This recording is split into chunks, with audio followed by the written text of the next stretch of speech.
Hello everyone, and welcome to our 5th live Ask Me a Question, which is hosted, as you know, by the FARMD community of practice. And today we will discuss about the challenges and also the opportunities of forging partnerships, sharing knowledge and scaling up proven solutions in the global south.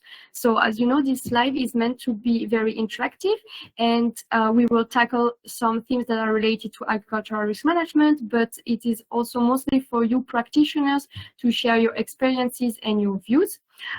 Today the live is in English, but it will be recorded and shared on the COP within the next days. Of course, we highly encourage you to ask your questions directly on the chat, as we've done in the past.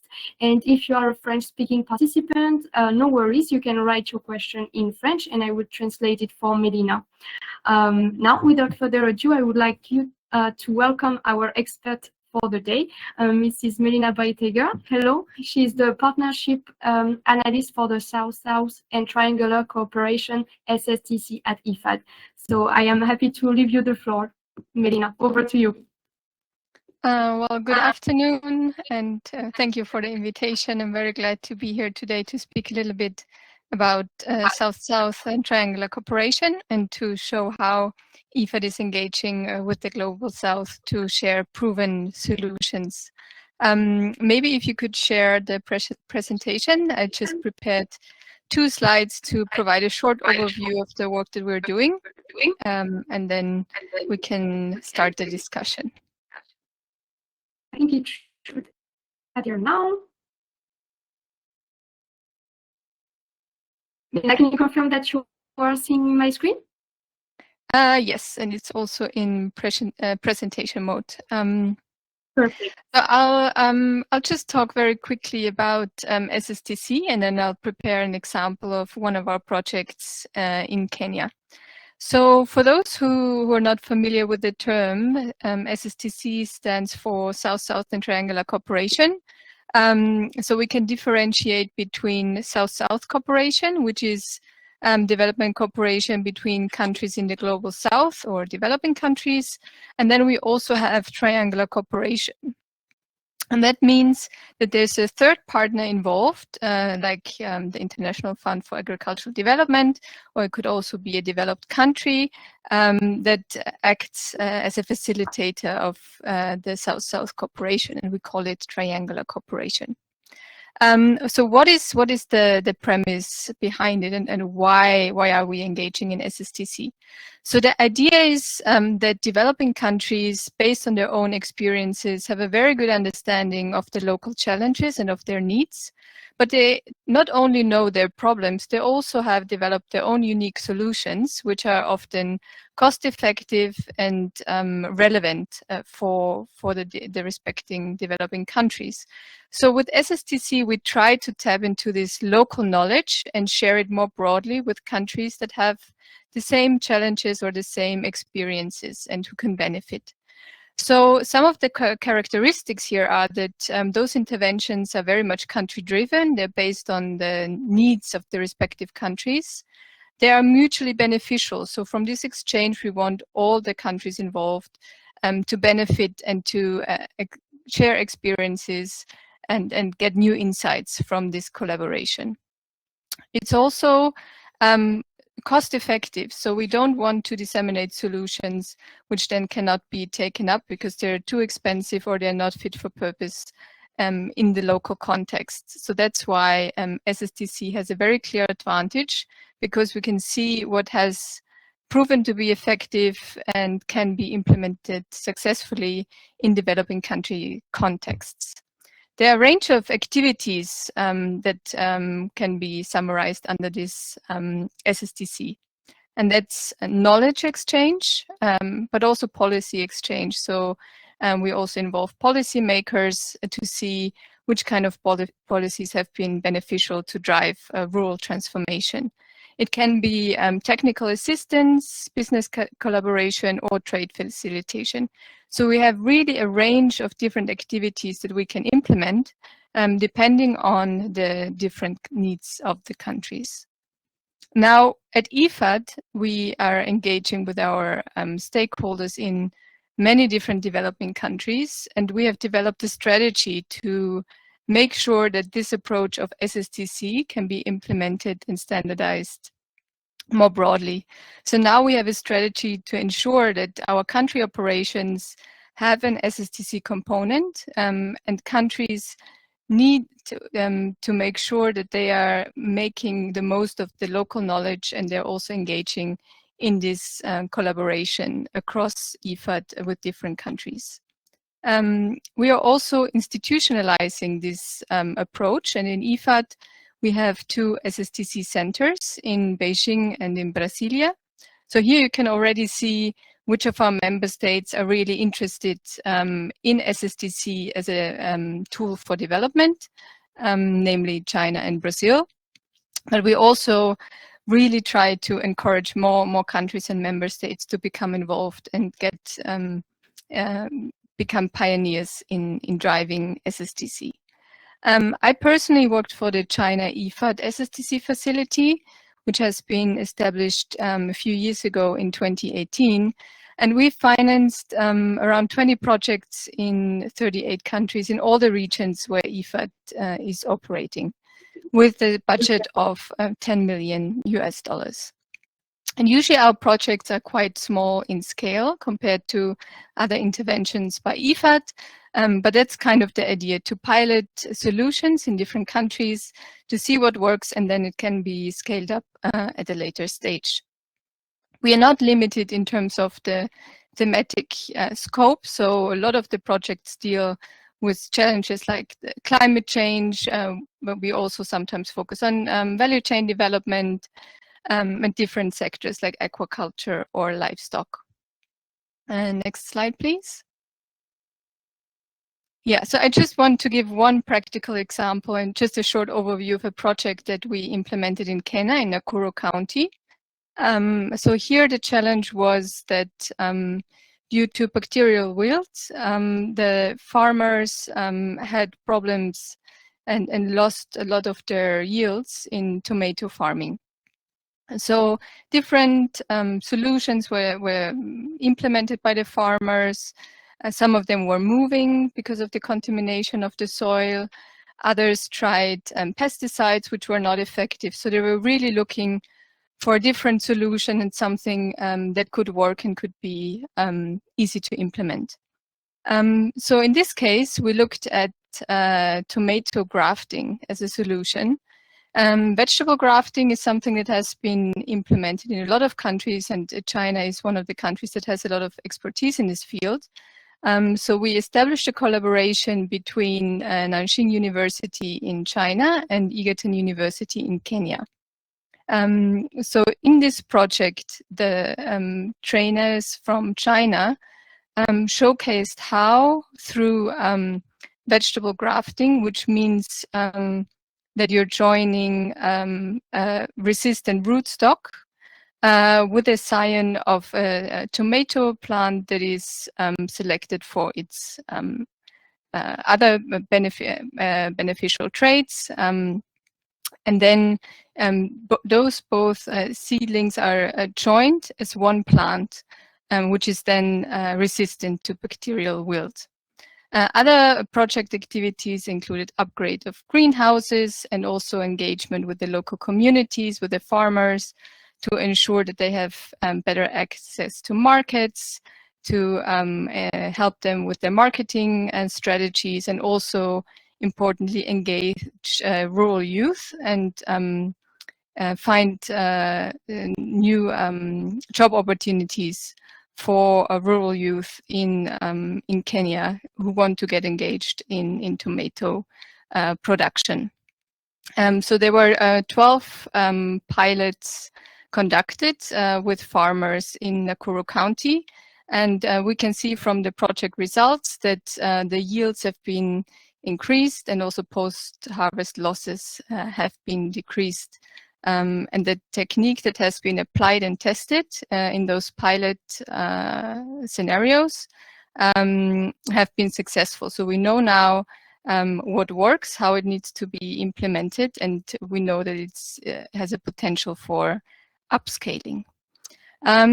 Just some of the lessons learned that we heard from our partners from Egerton University as they were working on this project was that they had to pay a lot of attention to the post-grafting care and also the selection of the compatible science and rootstocks were really important.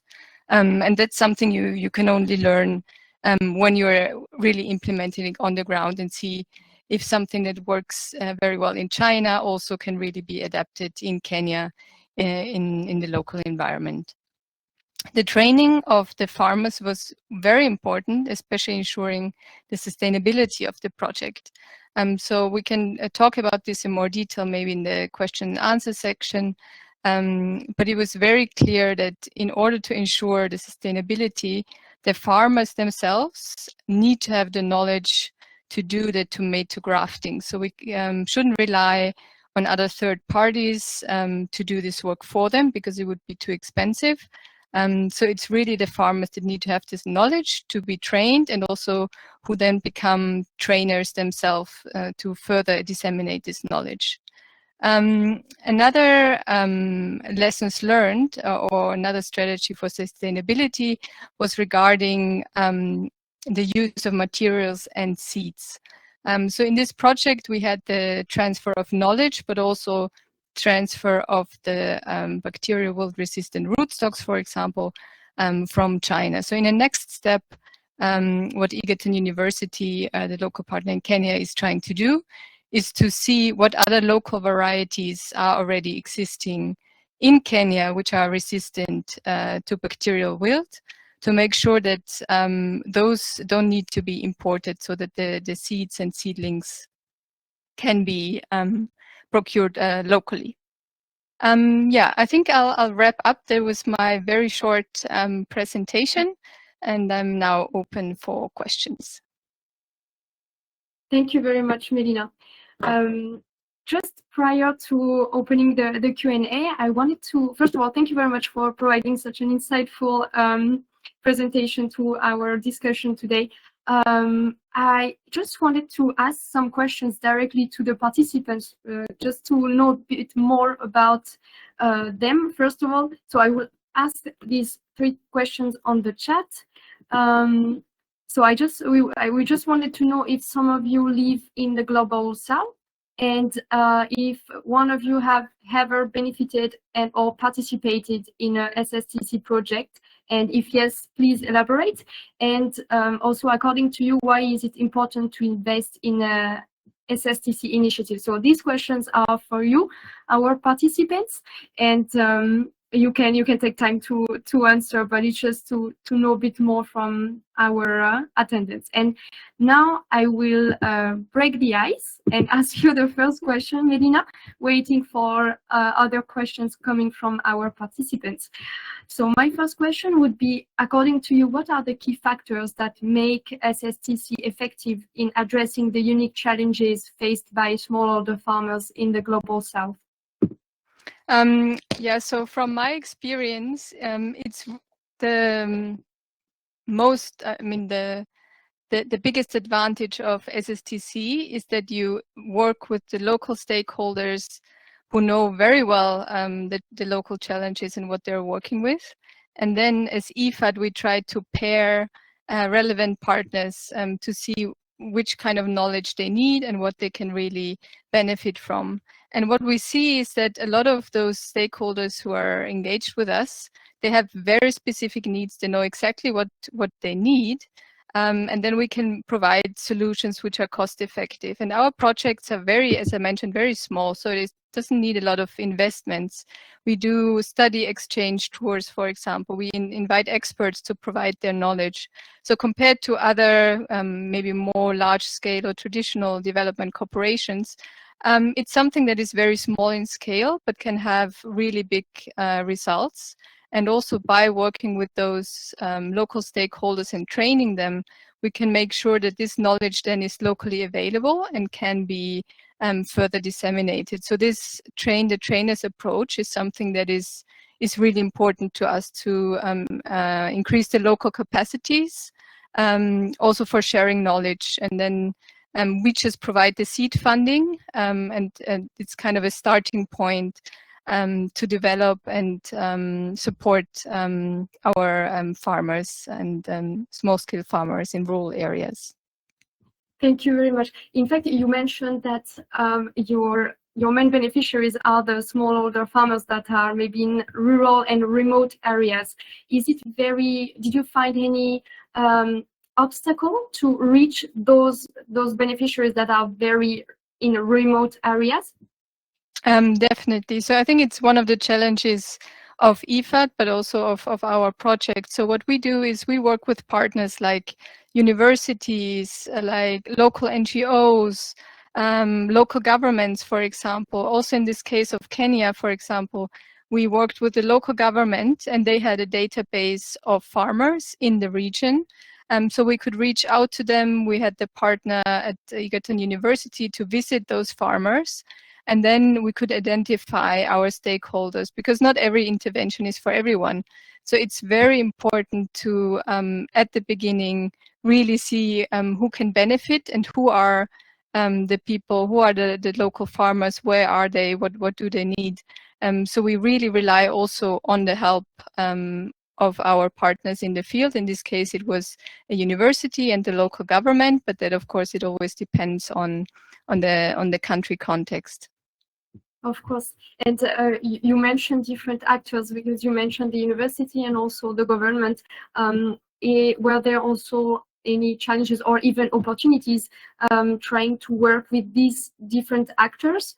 Yeah. How was it to build partnerships across diverse countries, but also between different actors? Yeah, I would say one of the challenges in the beginning is for new partners who haven't worked with IFAD, they don't really know how IFAD works, what the requirements are for our projects. So that's why at the beginning it takes a while to build these partnerships, to also let our partners know what is required in terms of project management. So that's something that might be a challenge in the beginning, but then as you have more established partnerships and you continue to learn, that's something that can be developed. Of course, every country is different. Also how the local government works, who's responsible for what, also the data that is available. I mean, we were really lucky to have the data on the local farmers in Nakuru County, but it's also not something that is always readily available. So here you also need to remain flexible and to work with and also change your approach depending on the context. But it's definitely something where there's no one-size-fits-all approach. So it needs to be really targeted to the intervention in the different local areas. Of course, there's a big need of adaptation. I see a question from Dorcas.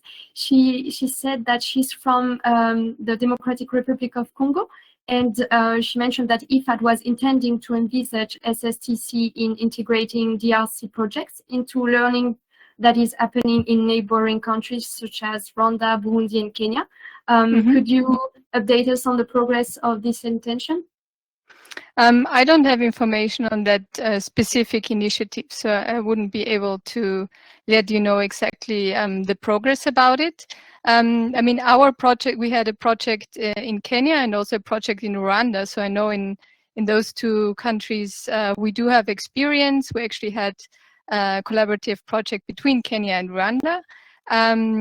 About Congo, if it's something that is currently being developed, it's probably in an early stage. So unfortunately, I can't provide an update about this particular initiative, but I think it's something that also is the strategy of IFAD, as I mentioned before. So we have some partners, some countries who are very engaged in SSTC, who've collaborated with us on several occasions, and other countries that are just starting to come on board with SSTC. So that's something that's really exciting.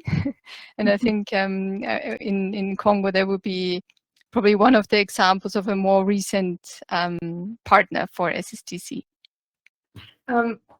Thank you very much. Actually, what you just mentioned also for maybe reproducing what has been done in one country to another country. I was wondering, among the lessons learned that you shared with us from Kenya, regarding the scaling of solutions across different cultural and economic contexts, how this can be applied in other regions in the global south. From what you learned in Kenya, how do you think these lessons learned could be applied somewhere else? Mm-hmm. So in our case, for example, we had this small project in Nakuru County, and the next step would be to disseminate it and scale it up even within Kenya. So it's not an initiative that really covers the different parts, the different regions. We have some projects that were across country, also, for example, where we wanted to increase cross-border trade. So they're always new challenges, and they're really, I would say, country specific. So the different lessons learned, it's not something that is very easy to generalize. Of course, for the scaling up, there's also more funding needed. So what we provide is seed funding. So we need other partners to come in. What IFAD is trying to do is also work a lot now with the private sector, to establish private sector partnerships. And by demonstrating on a small scale some successful projects, we hope to also have it as a blueprint and as a good example that then can also engage other investors. But what we can do is really to showcase smaller solutions, and then other partners, or also IFAD projects, large IFAD projects can come in. So also what we try to do with our SSTC agenda is to link it to the country programs, right? So the IFAD has specific country programs, and SSTC projects and initiatives are kind of an add-on, and they are supposed to further increase the impact of IFAD's work. So we are now really working on integrating SSTC more into those country programs. So SSTC is not just a standalone initiative, but it's really based on the strategy for the country. And then here also we can tap into more of the financing. I see, thank you. I think you almost even answered the next question from Dorcas. She asked, how could we leverage the lessons learned from the most engaged countries in SSTC to engage other countries, which I think you partially already answered, but maybe we could, I don't know if IFAD is already kind of promoting, for example, what has been done in Kenya to promote it to other countries that are more reluctant to engage in SSTC. I don't know if it's something that IFAD is doing. What we're trying to do, for example, is also to find countries like China who are interested and who have a lot of experience and who underwent quite incredible rural transformation. We have, I mentioned Brazil, for example, that is one of the countries very active in the Latin American and Caribbean region. So we have started some collaborative projects in the region, and there's also a lot of potential here. So I think what the China IFAD SSTC facility has done, how we work, how our projects are implemented, that can serve just as an example of how we do things. And then it doesn't necessarily need to be replicated, but we can also see whether other countries like Brazil or Indonesia, for example, really want to take on this role of a champion of SSTC, particularly within their region. So it's something that is starting. We see there's a lot of interest, but it's something that we want to support, especially in the next years. To have more countries involved also as a donor, because China is our main donor at the moment, to also have other countries getting involved. It's one of the challenges we face, even though our projects are small in scale and are not very expensive, because they're kind of added on to the IFAD portfolio. Sometimes it's perceived as an added cost. So we really need to showcase that our solutions are effective and have a positive impact to convince donors to fund SSTC. Yes, this is very much important. I just wanted to remember to all the participants that that's your moment, that's your privileged moment if you want to ask your questions to Melina. I still have more questions, but of course it's good also if they come from our participants. Earlier you mentioned, as I said, different stakeholders, but I was wondering if you could tell us more about what roles do the local governments and institutions play in ensuring the sustainability of SSTC projects after initial funding ends? Yep. So some of our government partners are engaged in the policy dialogue.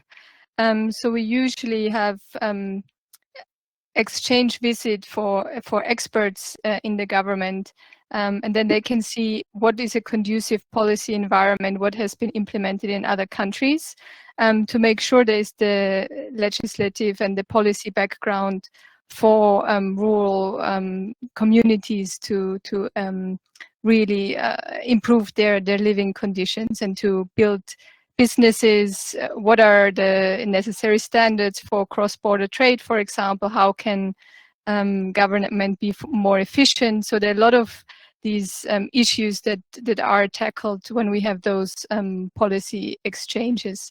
It's also very important for us to have the local ownership, and it's one thing that is really important in SSTC, is to have this local ownership, which means we need to align with the government priorities, development priorities for rural areas. We don't want to develop something that is not within their own policy agenda. So we need to make sure we are aligned. And that's why IFAD has those country programs and really engages with the local governments and national governments to make sure we are all on the same page and we also all move in the same direction. So this needs to be a coherent approach, and that's why we really need government to be involved, also to be supportive, not just in funding, but also in the policy making aspect. Okay, so it's very important that your approach is integrated within the country. Based on your experience, what are the most critical skills or capacities needed to drive successful partnerships within SSTC? I mean, from my perspective, what is very important is to select the partners and to make sure they really have the capacity to implement our projects. There are a lot of rules and regulations that come along with working with IFAD, and it's a quite a big responsibility to implement SSTC project with IFAD. So from our perspective, it's very important to ensure that we have partners who really understand the whole scope, who also have the necessary contacts to reach out, as I've mentioned before, to the rural farmers who've worked with farmers organizations, youth, whatever the focus might be, depending on the project. If it's a school feeding project, then we work a lot with government or with local schools, for example. So we really need to make sure that our partners also have this local network, which IFAD needs to make sure that our money gets really sent to the places where it's needed most. Otherwise, in terms of partnership building, it's something that you have to continuously work on. We really see, we have some established partners, and sometimes it seems easier to go back to the partners that you've already successfully worked with, but we really make an effort to reach out to different countries now, to build new partnerships and to get to make it more inclusive and get more people involved in SSTC. But the main challenge for us is really to identify the relevant partners for us and then build the partnerships from there. Great, thank you very much. We are reaching the end of our session. I have just one last question for you. How do you envision the future of SSTC? evolving in response to increasing challenges related to climate change or food security? And yes, how do you envision the future for SSTC? Quite a big question at the end. So we definitely in the project design, we really put an emphasis on climate resilience and a response to current shocks also in the food system, and to drive sustainable food systems transformation. So it's something that is very big on our agenda to really target those issues where we see a lot of the problems at the moment. I think SSTC really is it's not a new concept, but it's still at the beginning. So it's something that needs to be encouraged. I think we need to be very vocal about the benefits. And I think now that we have experience in IFAD over the last years and we can really show some results, it's the time to build more partnerships and get more people involved. I think what I like about it is that we really can work very closely with the local beneficiaries, and it's really a bottom-up approach. Those are really small projects, but it's really an opportunity also for smaller stakeholders to get involved and to work with IFAD. So my hope would be that we can build on those partnerships from the ground, and then use it as those pilot success stories, which can then inform knowledge transfer locally, and then nationally, and then globally. Yes, that's a very great hope, and thank you very, very much. It was a very interesting introduction to the subject, and I'm sure that all the participants learned a lot of things and about the importance of SSTC. And yeah, by talking even more about these initiatives, hopefully a lot of new countries will join you on board and integrate SSTC in their policies. Again, yeah, thank you very much, Melina. It was very interesting. The session is now over. I will, as I said, share the live stream of this event on the from the community of practice. And of course, if participants have other questions, maybe we could keep the conversation going on the FARMD COP through quick post, and we will answer all the participants' questions. Thank you again, Melina. Have a good rest of the day. Thank you so much. Bye. Bye. Thank you all.